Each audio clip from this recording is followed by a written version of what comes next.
जय श्री राधे। बहुत स्वागत है आपका न्यूज़ 24 के यूट्यूब चैनल और फेसबुक पेज पर। मैं हूं हरि गोपाल शर्मा। मित्रों, आज के इस टॉपिक में बात करेंगे देवशयनी एकादशी की महिमा पर। क्या है उससे जुड़ी पौराणिक कथाएं, क्यों भगवान के शयन करने के बाद 4 महीने शुभ कार्य नहीं होते, और क्या है व्रत का पूजा विधान। तो आइए शुरू करते हैं देवशयनी एकादशी व्रत। मित्रों, सनातन धर्म में एकादशी की विशेष महिमा बताई गई। पूरे साल में 24 एकादशी व्रत होते हैं, और यदि मल मास हो, पुरुषोत्तम मास हो, तो इनकी संख्या 26 हो जाती है। इस साल भी पुरुषोत्तम महीना है, पुरुषोत्तम मास है, तो इस साल एकादशियां 26 होंगी। आषाढ़ मास के शुक्ल पक्ष की जो एकादशी है उसे देवशयनी एकादशी कहते हैं। देवशयनी एकादशी को पद्मा एकादशी या पद्मनाभ एकादशी भी कहा जाता है। 30 जुलाई को मंगलवार के दिन शाम को 7:49 से देवशयनी एकादशी शुरू होगी, और बुधवार 1 जुलाई को 5 शाम को 29 तक देवशयनी एकादशी व्रत चलेगा।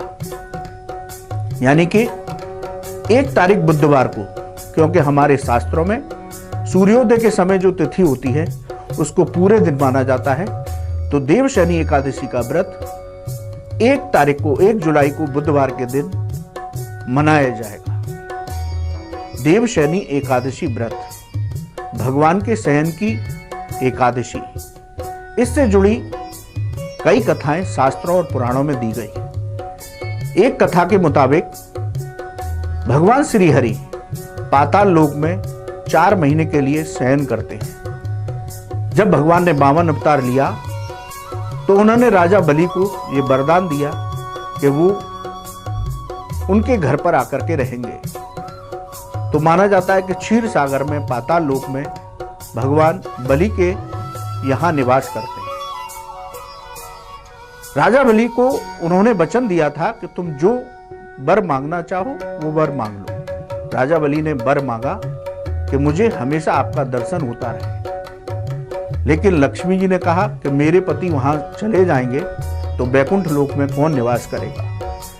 लक्ष्मी जी ने राजा बलि को अपना भाई बनाया और उन्होंने प्रार्थना की, तो तीनों देवों ने मिलकर के ये निर्णय किया कि वो 4 महीने के लिए राजा बलि के यहां निवास करेंगे। तो देवशयनी एकादशी से लेकर के देव उत्थापन एकादशी तक 4 महीने भगवान श्री हरि राजा बलि के यहां निवास करते हैं। देवशयनी एकादशी से लेकर के महाशिवरात्रि तक भगवान शिव पाताल लोक में राजा बलि के यहां निवास करते हैं, और महाशिवरात्रि से लेकर के देवशयनी एकादशी तक इन 4 महीने ब्रह्मा जी राजा बलि के यहां निवास करते हैं। तो क्षीर सागर में भगवान शयन करते हैं, योग निद्रा में चले जाते हैं, इसीलिए इसको देवशयनी एकादशी कहा गया। दूसरी कथा के मुताबिक कि भगवान श्री हरि और शंखासुर में भीषण युद्ध हुआ। हजारों वर्ष ये युद्ध चला।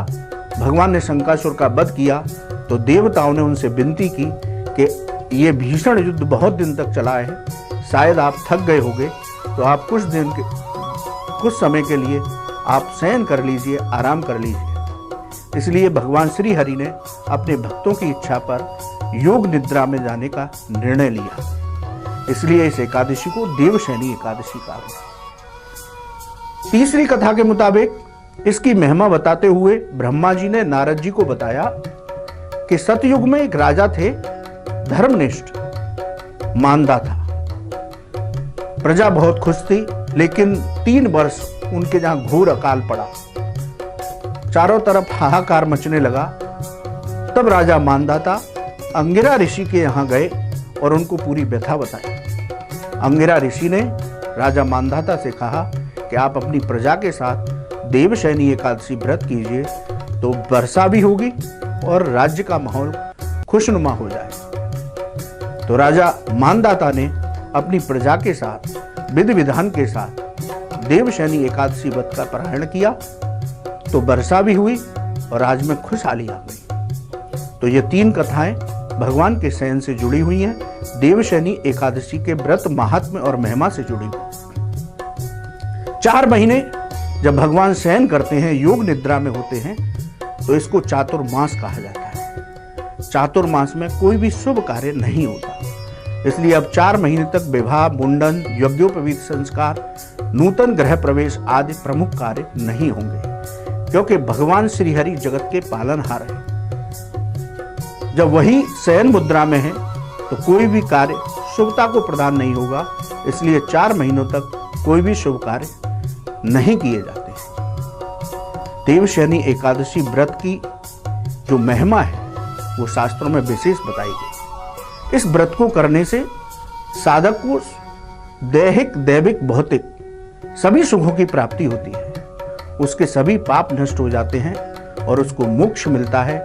अंत समय पर भगवान के वैकुंठ लोक में स्थान प्राप्त होता है। तो आइए अब बताते हैं आपको कि किस तरह से देवशयनी एकादशी व्रत का पारायण करना चाहिए। आप सुबह देवशयनी एकादशी व्रत का संकल्प लेकर के उठे सूर्योदय से पहले, और सूर्योदय से पहले स्नान करने के बाद उत्तर पूर्व दिशा में एक चौकी बिछाएं। उस चौकी पर पीला कपड़ा बिछाएं। उस चौकी पर भगवान लक्ष्मी नारायण के श्री विग्रह की स्थापना करें। यदि आपके घर पर शालिग्राम शिला है, उसकी स्थापना करें। युगल सरकार श्री राधा कृष्ण के श्री विग्रह की स्थापना करें और अपने इष्ट देव और गुरुदेव के श्री विग्रह की स्थापना करें। संकल्प लेकर एकादशी व्रत का पारायण करें। शालिग्राम शिला का पंचामृत से पूजन करें। श्री हरि का पंचोपचार विधि से पूजन करें। युगल सरकार का पंचोपचार विधि से पूजन करें। पूजन करने के बाद उनको शालिग्राम शिला को तुलसी पत्र अवश्य अर्पित करें। शालिग्राम शिला पर तुलसी पत्र अर्पित करने से विशेष कृपा मिलती है। उनका अभिषेक करने के बाद उनके सिद्ध मंत्रों का गोपाल सहस्त्रनाम, विष्णु सहस्त्रनाम, नारायण कवच, भगवत गीता, श्रीमद् भागवत पुराण, जो भी आप करना चाहें उनका पाठ करें। भगवान श्री हरि के 3 विशेष मंत्र हैं, मैं निवेदन कर रहा हूं। ओम नमो भगवते वासुदेवाय, ये 12 मंत्र है। ओम नमो भगवते वासुदेवाय। इस मंत्र की जितनी सामर्थ्य हो उतनी माला करें।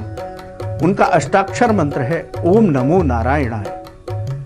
यदि ये मंत्र आप करना चाहते हैं, ओम नमो नारायणाय, इसकी सामर्थ्य के अनुसार माला जप करें। एक उनका षडाक्षर मंत्र है, 6 अक्षरों का मंत्र है, ओम विष्णवे नमः। इस मंत्र की माला जितनी सामर्थ्य आप करें और पूरे दिन हरिनाम संकीर्तन करते हुए अपना दिन व्यतीत करें। संध्या काल में भगवान को फलाहार का भोग लगा करके स्वयं पारायण करें। एकादशी के व्रत के दिन आपको रात्रि जागरण करना चाहिए, इसलिए पूरी रात्रि सपरिवार हरिनाम संकीर्तन करते हुए रात्रि जागरण अवश्य करें। एकादशी के व्रत में हमें मांस मदिरा का सेवन नहीं करना चाहिए। एकादशी के व्रत में हमें चावल का सेवन नहीं करना चाहिए। एकादशी के व्रत में हमें ब्रह्मचर्य का पालन करना चाहिए। एकादशी के व्रत में हमें जमीन पर शयन, यदि शयन करना हो तो शयन करना चाहिए। एकादशी व्रत के दौरान मिथ्या भाषण यानी झूठा भाषण, किसी की ईर्ष्या, किसी के साथ लड़ाई झगड़ा, ये कदापि नहीं करना चाहिए। तो एकादशी जो देवशयनी एकादशी है, इसकी महिमा है कि जो लोग इस व्रत का पारायण करते हैं उनको श्री हरि के वैकुंठ लोक में स्थान मिलता है। उनके सभी पाप कर्म नष्ट हो जाते हैं, उनको सभी सुखों की प्राप्ति होती है। तो आप सभी लोग देवशयनी एकादशी व्रत का पारायण कीजिए। श्री हरि की कृपा हम सब पर बनी रहे। जय श्री राधे। नमस्कार, मैं हूं मानक गुप्ता। अगर आपको हमारा ये वीडियो पसंद आया हो तो इसे लाइक और शेयर जरूर करें, और हाँ, हमें सब्सक्राइब और फॉलो करना ना भूलें ताकि आप देश और दुनिया की कोई खबर मिस ना करें। तो जुड़े रहिए हमारे साथ और देखते रहिए न्यूज़ 24।